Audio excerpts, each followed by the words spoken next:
Hello again. Whoops. Chair spinning around. Okay, so I am quite looking forward to this, and I am also a little bit hesitant. So today I was round at my mum and dad's house, and Dad has been collecting whiskey he collected whiskey a number of years ago, and that's what got me into being interested in whiskey when I was a kid, essentially. He decided that he wanted to collect something, and basically just turned around one day and went, I'm going to collect whiskey. And this was when I was about 8, 9, 10, so Father's Day, Christmas, his birthday, it was a bottle of whiskey. Now, he doesn't really drink, so a lot of the bottles have remained unopened and been sat there for sort of 20, 30 years. And I was going through something because Dad had basically said, is there anything that I've got that would go towards the challenge, just to kind of, because I'm getting near the end of the sample, so just to get to that 366, as it is nothing that he's got in terms of miniatures and things like that. But there is some really, really rare stuff in there that we bought him back in the day. So but quite possibly my kid's university fees have been paid for with some of the stuff that he's got there, should I wish to sell them. But whenever we go out to Florida, we go out as a family, and more often than not, my mum and dad pick up a bottle of bourbon, stick it in the suitcase, don't actually tell me, and then it comes out as a Christmas present or a birthday present. And while we were out there a couple of weeks ago, the conversation was about getting a bottle of bourbon and things like that, and Mum said, I'm sure I bought you a bottle of Tin Cup. And Vicky was sitting there going, yeah, well, when we were out there, you bought it, didn't you? I was like, well, I've not got it, and I've not seen it. And as I'm going through Dad's cupboard today, all of a sudden, right at the back is this. Oh, Christ, that. Tin Cup. So I was like, oh, look, there it is. And they're like, yes, I'm sure we bought you that. Right, okay, well, you better take it home with you because you've seen it now. So I did, and I've done some research, and I'm quite happy that they bought me it, because Tin Cup is one that I've been wanting to try for a long time, mainly because of the bottle and also because of the name. I am a golfer when I can get out on the course, which is literally once a year, but I really like playing golf, and I'm a big movie nut, and Tin Cup is one of my favourite films, not just one of the best sports films ever made by my reckoning. It was directed by the same guy that did Bull Durham and White Men Can't Jump, so he knows his sports movies. And it's not only one of the great sports movies ever made, but just generally one of the greatest films ever made. I think it's absolutely fantastic. So the name already grabbed me, and then I saw the bottle, and the bottle is absolutely gorgeous. I'm hoping you can pick some of this up, but it's kind of this hexagon shape. It's all embossed on the bottle, and this top bit is actually a tin cup with a cork on the top of it as well. I haven't opened it yet. So I'm doing a bit of research into this, and I can see quite clearly it's I don't know if you can see that there, that says Colorado in almost like a kind of like Coca-Cola type script. So it's Colorado American whiskey, and it's like, well, that's interesting, Colorado, because it's not an obvious place to be making whiskey. So I'm kind of like thinking, this could be really interesting, I really hope this is good. And then I start reading up on it and doing some research on it, and I start to find out things about this which just let me down a little bit and made me a little bit wary about what this is like. So let me explain. This is Tin Cup is a brand that's founded by a guy called Jess Graber, and this is what Jess Graber looks like. And just in case you're not sure if I've got your right picture, here's another picture of Jess Graber, which should make it pretty clear that that is Jess Graber. So he is he's actually a volunteer firefighter that met a guy called George Stranahan in 1998, and they got chatting, and he was actually he was into distilling, Jess, as a hobby, and George actually owned a farm, and they ended up setting up a distillery called the Stranahan Distillery in Denver, Colorado, which is here, in 2004, and it was one of the first craft spirits distilleries. So it kind of was one of the first ones of these, what you're starting to find now popping up all over America, where it's very small batch, it's kind of like handmade and hand bottled, and everything's kind of like slightly hipsterish, but really trying to do things kind of small scale and independently, and trying to do their own thing. So Stranahan whiskey is, if you can get it, it's pretty expensive. It's kind of like at the top end in terms of the price range, but it's all like handwritten labels and all this stuff. Jess Graber set up, launched Tin Cup as a sort of separate brand on his own. There is no distillery for Tin Cup, and it's got on the label American Whiskey Tin Cup. So it's got Colorado here, it's got Colorado there. It's made with pure Rocky Mountain water, and there is elevation 5, 6, 5, 7, I don't know, foot, 5, 6, 7 foot, which I'm presuming is the elevation of the Rocky Mountains, I'm guessing. Okay. This isn't made at the Stranahan Distillery in Colorado, Denver, Colorado. This isn't made in Colorado at all. Okay. This is actually, and it says American whiskey, this is actually a bourbon from the MGP distillery in Indiana. So as you can imagine, I'm a little bit kind of like, hang on. And it turns out that MGP make this bourbon, and apparently the mash bill is, because I've got it written down, 64% corn, 32% rye, 4% barley. So it is actually bourbon that they've got, but the decision has been taken to call it American whiskey. That's then shipped as a core spirit, unfiltered, to the Stranahan Distillery. Stranahan, why do I keep saying Stranahan? That's a brand new Scotch distillery, Stranahan. It's not the Stranahan Distillery, Stranahan. Do apologise. It's shipped to the Stranahan Distillery. They actually then cut it with Rocky Mountain water and bottle it at the distillery. So the only part of this whiskey that comes from Colorado is the water that dilutes it down to 42%. The whiskey itself, the core of the whiskey, is made in Indiana. So it's a little bit of a misnomer all around here. Now, Tin Cup itself, the name Tin Cup, doesn't actually come from the movie. It's actually from a place. There is a place called Tin Cup, which is here, which is 161 miles southwest of Denver itself. And it's named after a mining town in October 18... I've had to write this down because there's loads of dates. 1859.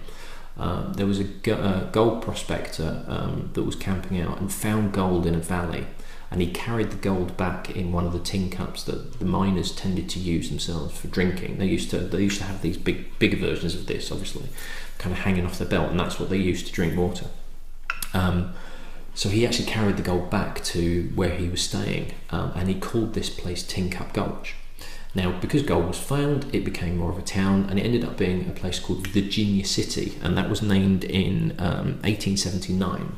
But because there was kind of a couple of Virginias dotted around America, to avoid confusion, they then renamed it in 1882 back to Tin Cup, and Tin Cup still exists as a town.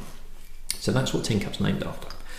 So, like I say, I'm excited because I've been wanting to get this whiskey for ages, because I think the bottle is gorgeous. I think it's absolutely beautiful. I love the name, and I was interested to obviously see what it was like being Colorado whiskey.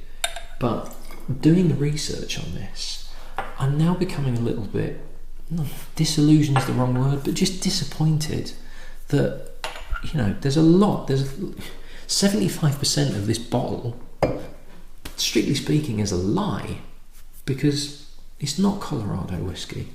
It's not American whiskey, it's bourbon. That I can live without. But going on about Colorado, they're not technically saying it's made in Colorado, but it's made with Rocky Mountain water. Well, yes, but that's just to dilute the thing down. The main bit of it isn't made in Colorado. So we'll see. Let's give it a chance. Let's see, because most importantly is what's this taste like. But it just puts a bit of a dampener on it, because it's kind of one of these marketing things where it's a little bit kind of like, well, come on boys, you're kind of taking the mick. Now, what I didn't actually do, I'm just going to check now, was the price of it, because it is cheaper than Stranahan's. Stranahan's is actually pretty expensive. And I do know that Tin Cup is available in Asda. Which, if you don't know what Asda is a major chain of supermarkets in the UK, and owned by Walmart, which Americans will probably have heard of. Tin cup American whiskey in Asda is 25 quid. So I'm willing to bet it's probably $30, shall we say? Let's see what they say. I'm going to go with $30 for tin cup. It's not Tim Cup, you idiot. It's tin cup. Tim Cup. Now I'm just getting bloody Tim Henman stuff. Come on. Tin cup American whiskey. I'll look at Total Wine because that's the first one I go there. Oh, I was close. $33.49. So call it about $30. So yeah, about $30. You're looking for this. Now on the nose, it's pretty good actually. It's a classic, to me, classic bourbon characters. There's a bit of spice. There's raisiny, deep Christmas cakey feel. There's cinnamon, there's nutmeg. There's a bit of heat to it, but it's not too overpowering. There's a nice minty freshness to it as well. It's not overly rich, but it's there. It's all those classic bourbon flavours.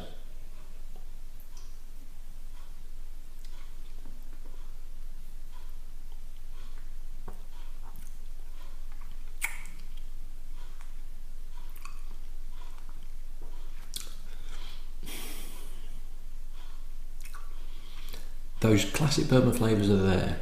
They're just ratcheted back. There's not a great deal on the palate. It's very, very easy drinking and it's very, very smooth.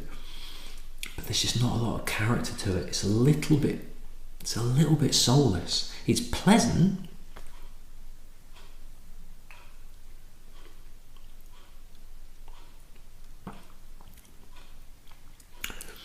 It's pleasant and it's got those flavours. It's just everything's a little bit flat. And there isn't really anything on the finish. There's very, very little on the finish at all.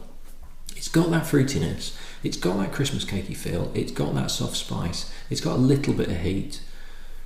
But it's 42%, and I think maybe even at 45 might help just lift it up a little bit.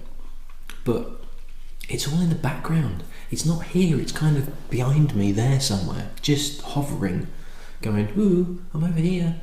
I've got Christmas cake over here. But it's not full on enough. It's pleasant. It's easy drinking. You would happily drink it and really not be disappointed by it per se, in terms of it'll go down, it'll drink. You don't really have to work with it. But having had a fair few bourbons now, I would want more, just more of everything. More fruit, more Christmas cake, more spice, more richness, more roundedness. There's nothing wrong with it. And I can imagine if I hadn't done the research and I'd have got this as a present, I would have been absolutely fine with that as a really easy drinking bourbon that slips down a treat and you can enjoy, and it would be really good. And if I'm not drinking lots of different American whiskies to be able to compare to, I'd probably enjoy this a lot more. So I'm probably being a bit more down on this than I really should be, than it actually deserves. I'm probably knocking it down a little bit too much, probably because of my research on it, and that's kind of diminished my enthusiasm for it, and probably because I've had some bourbons in the last couple of weeks that are head and shoulders above that. Having said that, for 25 quid for a bourbon in the UK, that's actually a pretty good price. Bourbons tend to start at about 20 quid upwards. So if you found that on deal at 20 quid, I'd snap it up in a heartbeat, because it's a really pleasant, smooth, easy drinking bourbon, and consider it as a bourbon, not an American whiskey. That is a bourbon. So I think I'm probably just being a little bit overcritical, to be perfectly honest.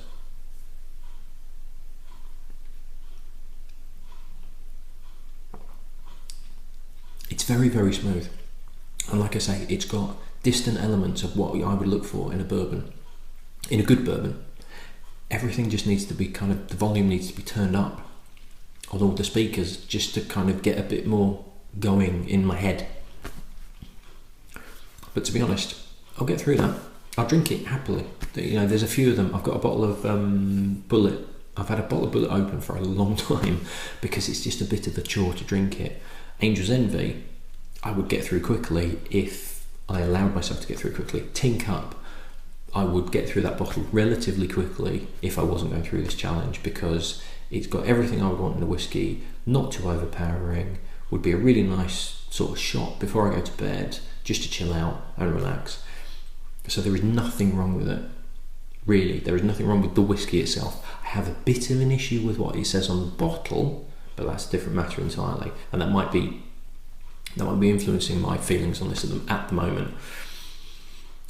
But like I say, it's a good whiskey. Don't get me wrong, and it's pleasant. I just know, having gone through fair few, that more could be got out of that potentially, or there is other bottles where there's that, where the volume's turned up full. Interesting though, very interesting. I'm glad I've got it, and I will enjoy it. But it's very interesting, very, very interesting to see the kind of the bits behind the scenes in terms of what's on the label, and that's the sort of thing that I was hoping to try and get across doing these reviews, is being able to say, right, what it says on the label isn't strictly true. You know, it says that, and it says it's been made since that long, and it says it's from there, but it's not, it's actually from here, and all these little tricks that they use on the packaging and in the blurb that are persuading people that there's more provenance and history behind some of these bottlings, when actually it's not. But these companies have got to try and get, you know, it's a tough market out there, and these companies need to do what they can to try and get you to buy their bottle rather than somebody else's. So yeah, tink up, get it, and if you find it for 20 quid in the UK, I would snap it up, because you're getting a really, really good, easy drinking bourbon whiskey there. You know, head and shoulders above JD and Jim Beam and all that rubbish. So yes, bit of a dampener, but still good, if that makes sense. I'm a bit conflicted. So yeah, right, that's me done for the night. I shall see you in the next one. Cheers.